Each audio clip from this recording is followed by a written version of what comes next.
Beautiful people, it's me, Pamela, on my YouTube. Cho, no, what's the tea? Siya hlaziya. Guys, let's just unpack on Senzo Meyiwa. You know what's crazy? But I was just like, wow, Gininda. I wish you stop us straight. Like I said, guys, on the other video, Gininda's entitlement and attitude, Chef, you cannot even match that. Gininda thinks he is happening. Advocate told him that what he's doing, telling the court instead of giving facts, is highly irregular. Baloyi said Gininda must stop it. And then Mnisi then said he can't just do as he please, like a wanted sheep. And Urata was quiet, and it looks like me, like I said, Gininda Urata. Because Gininda continues to get slight defense by saying Longway did not shoot Senzo. That's a theory. Yeah. You are in certain land in a fantasize. Oh, it's crazy how I was telling someone today, Gininda, and I've been repeating that also in most of my videos, Gininda took ama breadwinners or I don't even know at times how he did it. I'm just like, how did he create this story, guys? And he's busy pinning them, like, and we also supposed to believe this. I'm just like, hey, guys, how can you believe in danger? I'm just like, wow. And then advocates Zandile Mshololo uti Brigadier Bongani Gininda akakwazi ukungena ngewindi if there is a disagreement between counsels. You understand? That's not right. And the umbonile uti Mshololo azibamba because you know what's going on with the Mshololo. Even yesterday when Gininda came in for the first time now in the main trial. I think something good trial within a trial. And it wasn't so bad though in the trial within the trial. I'm taking other levels. It's taking other directions. I'm just like, wow. And I'm just like, yes, after Mshololo said that, I was like, yabona uzofeyila. Yabona next week mayibuyele uyobhala futhi uzofeyila upapa kakhulu. He thinks he's a lawyer already and he's not doing well around that. Ubhizi ubukela lama advocates phansi like angazi izini zakhe. You know? Athi nje Mshololo lona ngazi ngempela ungenaphi inabantu abazi masingase sibe ne disagreement ungena ngaliphi yini ukuyibona leyo nto leyo.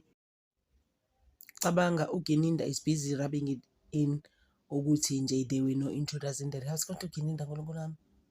Hayibo guys, Gininda.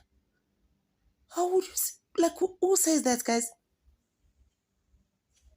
Ube busy nje ucreate isitori esinjena ufake nalozungu wabantu and then come up with things ukuthi no, it's a theory nje that's going around in Mzansi that's been going on ukuthi ulongwe short Senzo. There were intruders in that house. Abo nje ukuthi ubusy no one. Yabona number 1 umuzi kaKharolo sibi no number 3. Akabafuni those two. Ubafuna ejele for the rest of their lives.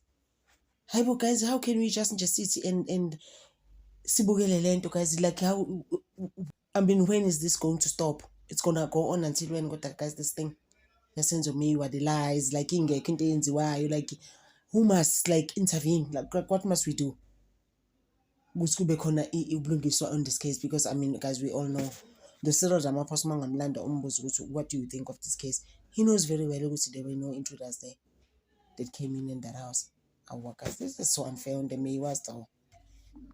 Guys, the drama, guys, in that court. Yo, I was just like, yeah, but at the end of the day, it might have looked like Umnisi uno drama. Umnisi akana drama, guys. Besingesena control a court because Brigadier Gininda is supposed to speak through the prosecutor Judge Baloyi, but uyazenzela athi nje angekeni accused number 3. Yabo accused number 3, guys, like I had said, akamfuni no accused number 1. About these two udila nje nabo, ubusy nje nabo nje this whole time. since he's been at court. Shemazin, uyabona uGininda guys, uyitshelile ukuthi you know what, no matter what happened, you know, mina nje ngi-untouchable, ngifuratha lo iy'ntuthane akayi-next. Wow guys, wow. Wathi umnisi wena Ratha, go tell him wena mtshele to refrain from ulobele khuluma ngezinto engahlangani njengale gun le. That has nothing to do with what's going on now in court. On Monday, sizodila nama confessions accused number 2. Ubongani intanzi lawa efostwa wona eshawa echuba evumiswa izintanga zazi. Guys, how can adu isebenzela kahle emayini bakuthathe and then BQ another person? Hayibo guys, uGininda. Yo, and at the back of his mind, he's got this thing, you know what, I am going to get away with it. Yeah, no, bazobolele ejele and akabazokubazi labantu guys. It's just like, what did they do to him? Ukubona leyo nto guys. So I leave it to you guys okwamanje ukuthi sibone ukuthi on Monday kuzokwenzeka kanjani. But nje it's unfair. It's not right. Singakhuluma size sikhathale sikusho konke. Bakhona sometimes even khona la in my own comments, even on the ones mawubuka ku TV ulalele bayasho bathi ayisuka the way intruders. You know guys, like why are we those people? Ukubona leyo nto when it's just clear guys ukuthi okay liba behlalela lapha khoma intruders angena ulongwe wangena lapha ediniwe into zakhe angazazi from izolo ngoba seqhamuka izitori zokuthi even Saturday kwakuhleliwe ngathuthu ukhelihleli nomuntu wakhe uZandile ehleli nomthoko or the other guys and the other guys yena wangena efile ukuthi abantu bahleli ngathuthu bazobona kahle. Hayibo guys, hayibo ngiphinda the same thing every time ukuthi amagazi abantu guys awadlali and ungadlala ngabantu ubona ukuthi hayi laba can do whatever I want with them, like how it has happened now with uGininda playing with the Meyiwas. Cabanga ukuthi the Meyiwas are just gonna look at him. Hayibo guys, people don't play. Abadlala abantu obazi abantu hambisukela nabantu. Mina ngihleze ngisho ukuthi kwesinye isikhathi be selective ukuthi usukela ba how uGininda was saying ukuthi abantu ba busy ba selective about futhi lo baba uyadelela guys, ba selective about